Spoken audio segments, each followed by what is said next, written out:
বড় হাওর থেকে প্রায় 10 কিলোমিটার দক্ষিণ পূর্বে এলে নজর কাড়ে মধ্য অষ্টগ্রামের এই মৌলভীবাজার গ্রাম।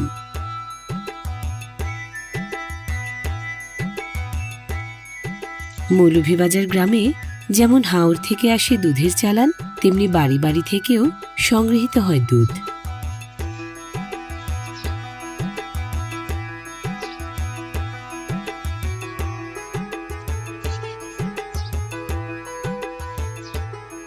হাওড়াঞ্চল থেকে ঘাসের দুধ বেশি মেলে পৌষ থেকে চৈত্র এই 4 মাসে।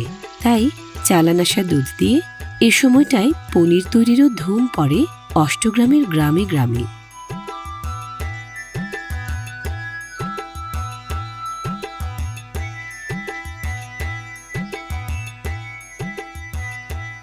ননি প্রধান দুধ কাজে লাগিয়ে পনির বানানো হয় মৌলভীবাজার, কারবালাহাটি, আলমদিঘিপাড়, মাইজেরহাটি সহ অষ্টগ্রামের বেশ কয়েকটি গ্রামে।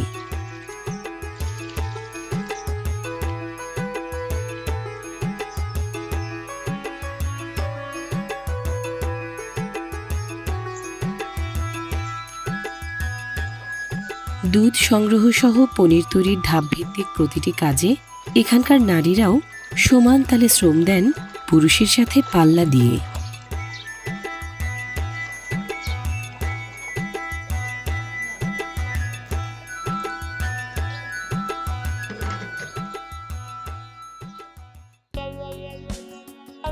কারিগর তুরাবালির বাড়ি পনির বানানোর খুব নামকরা জায়গা। পনির বানানোর জন্য বড় ডেকচির নির্দিষ্ট পরিমাণ দুধে মেডিসিনের টক পানি অথবা ভিনেগার কিংবা লেবুর রস মিশিয়ে আধ ঘন্টা রাখলে ব্যাকটেরিয়ার কার্যকারিতায় মিল্ক সুগার রূপান্তরিত হয় ল্যাকটিক অ্যাসিডে। আর ল্যাকটিক ফার্মেন্টেশনের প্রক্রিয়াটি দুধের আণবিক বন্ধন ভেঙে ফেলার মাধ্যমে ননির প্রোটিনকে রাসায়নিক বিক্রিয়ায় জমিয়ে ফেললে জমাট বাঁধে দুধ। হাত দিয়ে এই জমাট দুধ বিশেষ কায়দায় মন্থন করলে ব্যাকটেরিয়া নিঃসৃত এনজাইমের প্রভাবে তঞ্চন পদ্ধতির শেষ ধাপে তৈরি হয় জমাট বাঁধা ছানা। পনির তৈরির নামকরা কারিগর তুরাবালির পূর্বসূরীরা ধারণা করা হয় হাওর শাসিত অষ্টগ্রামে পনির তৈরির সূত্রপাত ঘটিয়েছিলেন কমপক্ষে 300 থেকে 350 বছর আগে।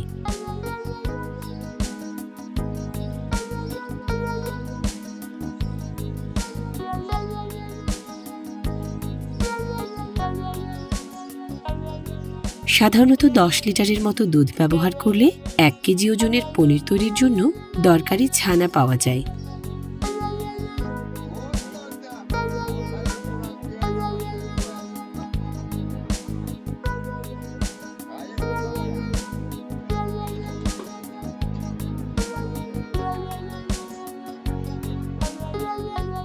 পনির তৈরির ব্যবহারযোগ্য ছানা মেলে ছানার পানিটুকু সরিয়ে ফেললে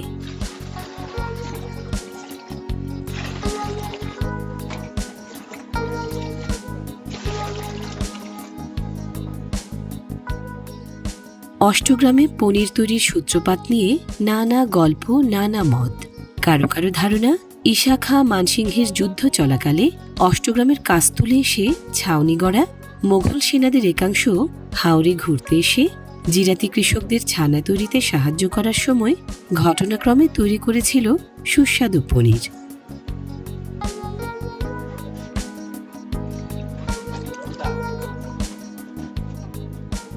বাঁশ দিয়ে বানানো বাটি আকৃতির টুকরির ভেতরে জমাট বাঁধা ছানা ঠেসে ঠুসে ভরে কাঙ্ক্ষিত পনির এভাবেই এখন তৈরি করেন মসজিদ পাড়ার তুরাবালি এবং অন্য জায়গার বাকি কারিগররা। কারো কারো ধারণা মোঘল আমলে অষ্টগ্রামে আসা অভিজাত দত্ত পরিবারই সাথে করে এনেছিল পনিরের উৎপাদন প্রণালী এবং দত্তপাড়ায় তারাই সূত্রপাত করেছিল এভাবে পনির বানানোর।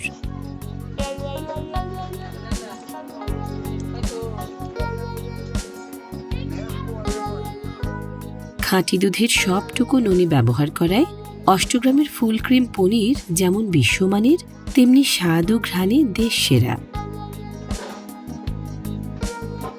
পুষ্টি ও খাদ্যমানেও পনির বেশ এগিয়ে। প্রাকৃতিক প্রোটিন, মিনারেল, ভিটামিন ও উপকারী সম্পৃক্ত চর্বির সমৃদ্ধ এক উৎস এই পনির।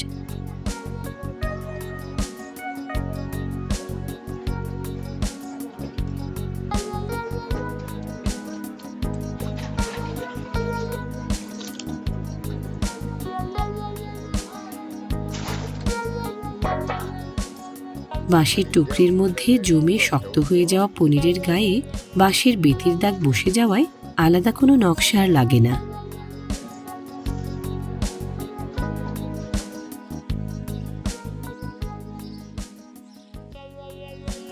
ফুল ক্রিম এসব পনির 3 রকম স্বাদের: লবণ দেয়া, হালকা লবণ দেয়া এবং লবণ ছাড়া। পনির যেমন বহনযোগ্য, তেমনি এর শেলফ লাইফও দীর্ঘ।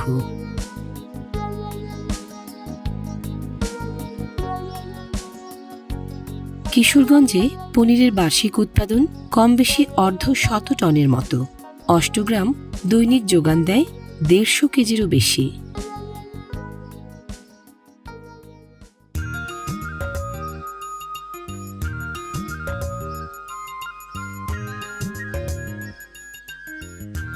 হাওরে ধানের আবাদ বাড়ায়, চারণভূমি কমছে। ট্রাক্টর টিলারের ব্যবহার বাড়ায়, গরু মহিষও কমছে। তাল মিলিয়ে কমছে পনির উৎপাদক পরিবারও। অথচ অষ্টগ্রামের সুস্বাদু এই পনিরের চাহিদা দিন দিন বাড়ছেই বাজারে।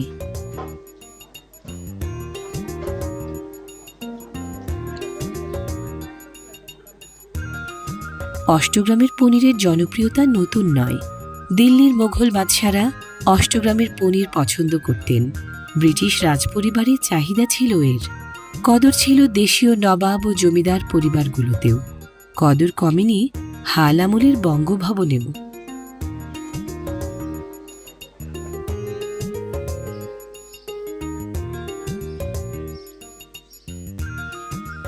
নোনতা পনিরের আশ্চর্য ঘ্রাণ আর স্বাদ কি দেশে, কি বিদেশে, কি বিশেষ ব্যক্তি, কি সাধারণ মানুষ, যুগে যুগে মন জিতেছে সবার। আমি মোহাম্মদ স্বাগত সাব্বির। আমরা বন্ধু বান্ধব মিলে আসছি কিশোরগঞ্জ তারেল উপজেলা থেকে। আমরা অষ্টগ্রামের পনির খাওয়ার জন্য আসছি। অষ্টগ্রামের পনির অনেক বিখ্যাত, অনেক সুস্বাদু, অনেক মজা। তুরাবালি কাকা এখানে আপনার দীর্ঘ 50 বছর যাবত উনি পনির বানাইতেছে। সারা বাংলাদেশে পনির এটা বিখ্যাত। আমরা চাই যে আপনার এই পনিরটা আপনার অষ্টগ্রামের জন্য আপনার যে পণ্য হিসেবে অন্তর্ভুক্ত করা হয়।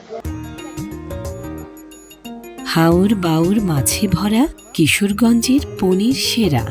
জেলা ব্র্যান্ডিংয়ের এই স্লোগান শুধু কথার কথা নয়। কিশোরগঞ্জের সীমানা ছাড়িয়ে অষ্টগ্রামের পনির দেশ জুড়ে জনে জনে এভাবেই রসনা তৃপ্তির সুখ বিলায় দেশ সেরার গরিমা নিয়ে।